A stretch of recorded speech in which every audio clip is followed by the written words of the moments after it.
Stop burning coal to heat your boat. Seriously. I know that sounds dramatic, but the ash cleanup, the mess, the constant maintenance is probably eating up your time and sanity.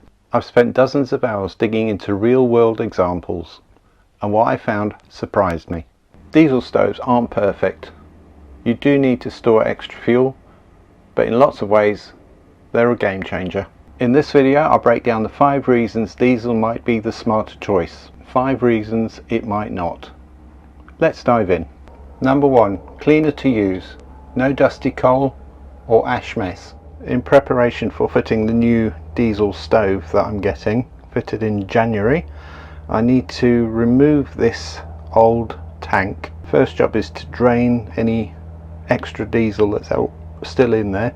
Drain the pipeworks, as you can see it's going to the floor there, in preparation for a new diesel tank to be fitted in this space under the shelf.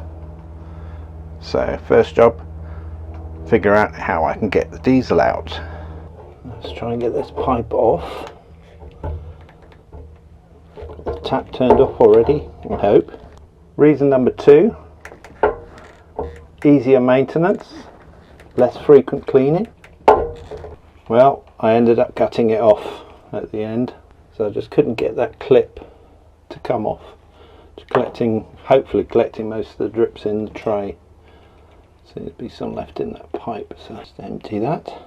Right, I now have to work out how I can get the fuel out of there through that pipe and into this jerry can. Number 3, reliable fuel supply. Diesel is widely available across the whole network, so very easy to get and easy to store, as in this jerry can. I just need to turn that tap. I can hear it dripping into the can. Take this top off to let the air in. Not actually sure how much is in there, so I'll give it a couple of minutes. While I wait for that small tank to empty, number 4, grid independence. Perfect for off-grid living, as that collects the last few drips from the tank. Number 5, efficient heating. High long-lasting heat output. For example, my new heater is going to have a capacity of about 4.5 kilowatts of heat at peak power. It looks like most of the drips have come out of the tank. There might still well be a little bit left in there, but what I'm going to do now is to take these 4 bolts off to take the tank off completely, and then just make sure there's no more diesel left in there and pour it into my jerry can here. While I take this tank off, 5 reasons diesel might not be the best option. Number 1, still has environmental impact. Fossil fuels and emissions. After all, diesel is actually a fossil fuel. That first bolt came off extremely easily.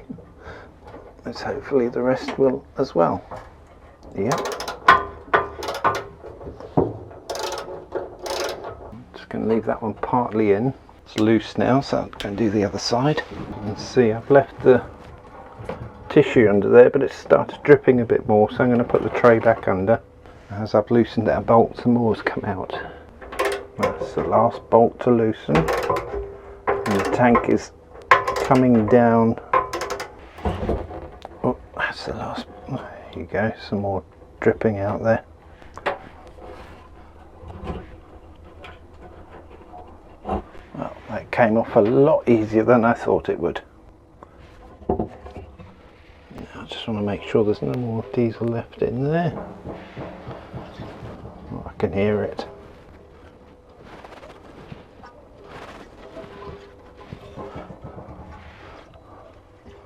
Trouble is it won't come out.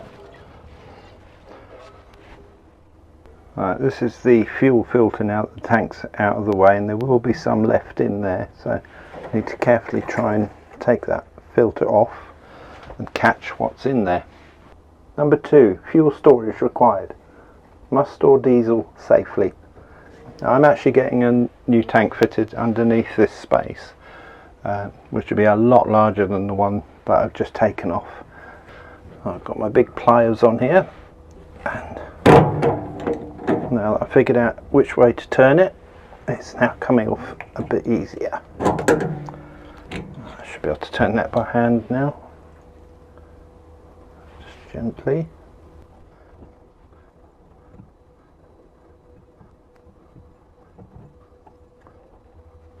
I can see some fuel dripping out there. That is the filter off. I can see some sludge and whatever in the bottom there. If you can have a look at that. So that's why they put filters on.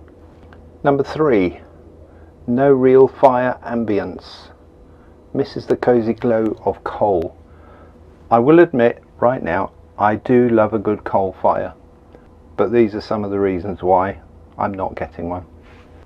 Right, now I've got the tank off, got the filter off, everything's drained from there. I now need to follow that pipe down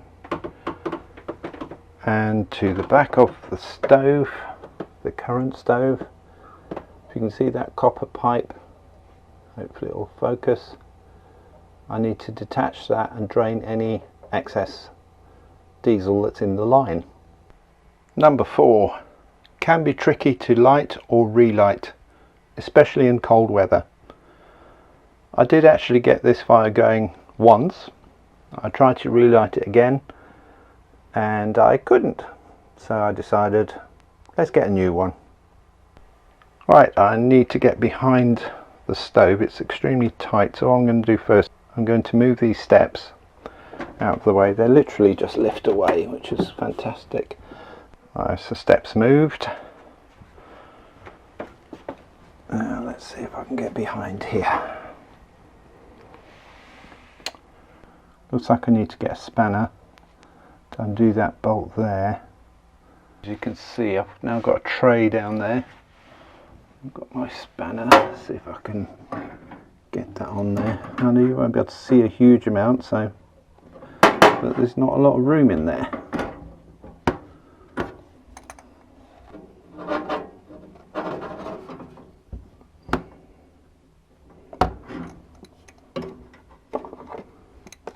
That's loosened it.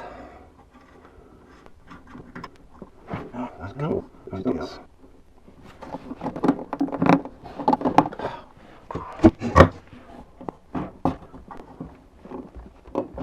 There you go.